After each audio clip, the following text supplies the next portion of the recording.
wararkii ugu dambeeyay oo ka imaanaya gudaha dalka Ciraaq ayaa sheegaya in gantaale ka badan ilaa 10 ay caawa ku dhaceen xarun military oo ku taalo meel sidaas aan uga fogeen caasimada dalkaasi Baghdad ee Ciraaq. xaruntan weerarada lagu qaaday ayaa waxa ay saldhig u tahay ciidamada Mareykanka ee jooga dalkaasi Ciraaq, waxaana mas'uuliyiinta weerarkan sheegtay dowladda dalka Iran. wararkii ugu dambeeyay ayaana sheegaya in ka badan 10 madfac oo nooca aadka u dheereeya ay ku dhacayeen caawa xilliyadii dambe gudaha xaruntaasi. xaruntan ayaa waxaana ku sugan sida la sheegay saraakiil sare oo ka socota dalka Mareykanka iyo sidoo kale ciidamada Mareykanka ee jooga gudaha dalkaasi Ciraaq.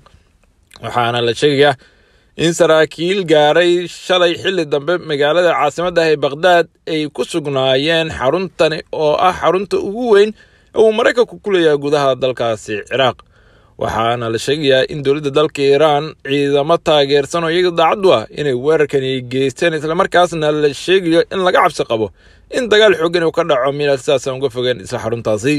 waxayna dowladda Iran ay sheegtay in tani ugu argudayso dilkii loo geystay General Qasim Soleimani oo diyaaradaha duuliyaha lahayn ee dowladda dalkaasi Mareykanka ay gantaal ku dhufteen xilli uu marayay meel sidaas uga fogeyn garoonka caasimadda ah ee Baghdad oo uu ka soo degay. Qasim Soleimani dilkiisa ayaa waxay dhalisay cari xooggan iyadoona wadamada Iran iyo Mareykanka isku direen hanjabaadihii ugu dambeeyay ku aadanaa dilkii loo geystay Qasim Soleimani.